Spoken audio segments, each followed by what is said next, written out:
les États utilisent le sport et notamment le football qui est un sport populaire comme un outil pour améliorer leur image à l'international et ils cherchent à se faire connaître aussi positivement. Depuis 2018, le pays des 1000 collines a conclu plusieurs partenariats estimés à 10 millions de livres sterling par an avec Arsenal et notamment.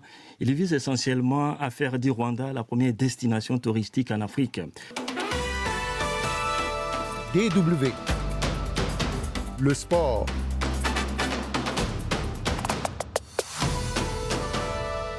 Et voilà, il est exactement 17h17 en temps universel.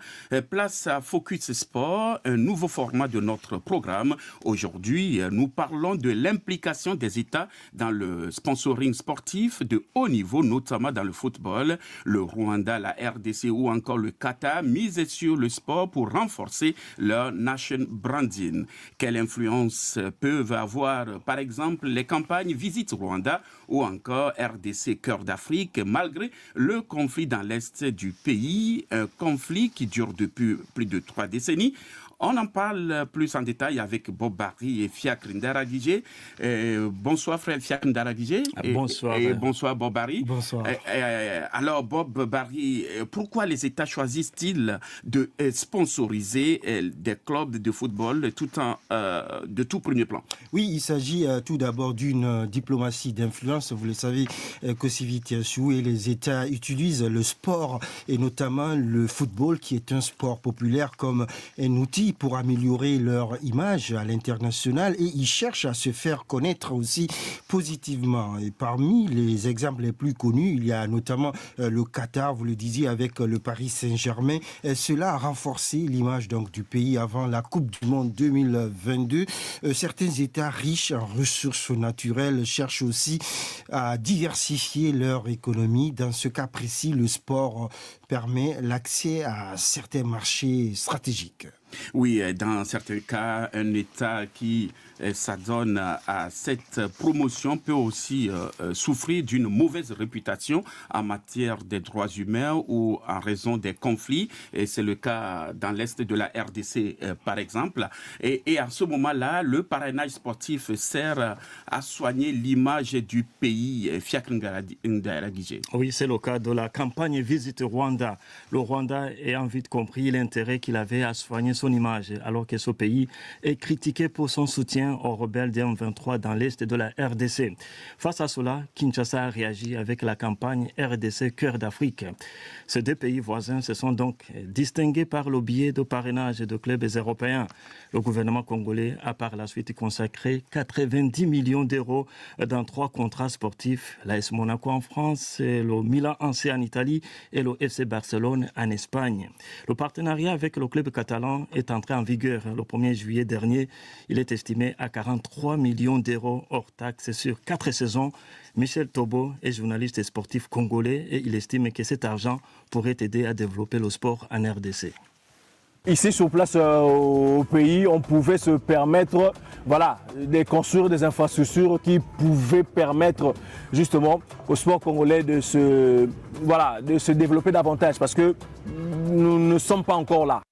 Oui, alors le Rwanda s'est pour sa part depuis longtemps lancé dans cette quête de visibilité et Fiacre. Oui, en effet, depuis 2018, le pays des 1000 collines a conclu plusieurs partenariats estimés à 10 millions de livres sterling par an avec Arsenal et notamment.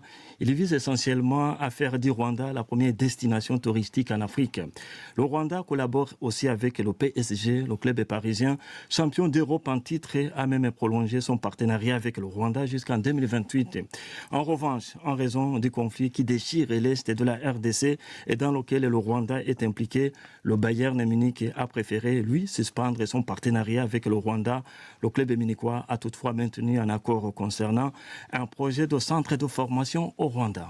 Et le sporting ou bien le sponsoring peut aussi viser, Bob Barry, à inonder les médias des images du pays. Et on a quelques exemples. Hein, Bob. Évidemment, et cela passe souvent, vous le savez aussi, par des spots publicitaires qui mettent en avant notamment des compagnies aériennes nationales comme Emirates, comme Qatar Airways, comme Turkish Airways. Ce sont des compagnies qui sponsorisent par exemple la Ligue des Champions. Ce sont des matchs qui sont vus par des millions de personnes à travers le monde entier. On a aussi parlé tout à l'heure de la campagne Visite Rwanda ou RDC Cœur d'Afrique pour booster les destinations touristiques de ces pays-là. Mais il y a aussi, Kosivitiachou, le football qui reste donc un vecteur de réseautage international parce que c'est un sport très très populaire qui permet au club d'attirer des investisseurs, des chefs d'État, des diplomates dans les stades de football. On en a vu beaucoup dans les tribunes de ces stades-là. Et cela facilite des accords commerciaux ou politiques en coulisses parce que c'est là où voilà, on parle moins. C'est trébuchant. Voilà. Mais bon, on peut aussi dire que ces accords ou bien ces sponsorings coûtent énormément pour les pays, j'imagine. La RDC, pour avoir la RDC Cœur d'Afrique sur le maillot d'une équipe qui participe aux Champions League, il faudrait que la RDC verse des montants énormes. Bon. Mais bien sûr, c'est ce que disait Fiacre Ndairagije. La RDC a mis la main à la poche pour cela et vous le savez bien, enfin au-delà maintenant de l'argent frais que ces clubs peuvent encaisser Kosivitiachou, ces partenariats révèlent également des investissements logistiques importants. Évidemment, lorsque vous prenez par exemple le Qatar, le pays met à disposition des centres de formation pour le Bayern Munich ou le PSG qui accueille des jeunes footballeurs et les équipes seniors peuvent aussi utiliser justement ces installations pour les mises au vert de ces équipes-là. Ce sont ces enclaves étrangères, dis-je, sont moins chères pour ces clubs européens, pour les clubs donc, et le développement de centres de formation de jeunes permettent également aux pays d'accueil comme le Qatar ou encore, si c'est le cas au Rwanda plus tard, d'en faire une destination sportive extrêmement privilégiée. Et c'est du marketing pour ces pays. Merci à vous deux, Bob Barry et Fiacre Ndairagije. On vous retrouve la semaine prochaine pour un nouveau numéro de Focus Sport.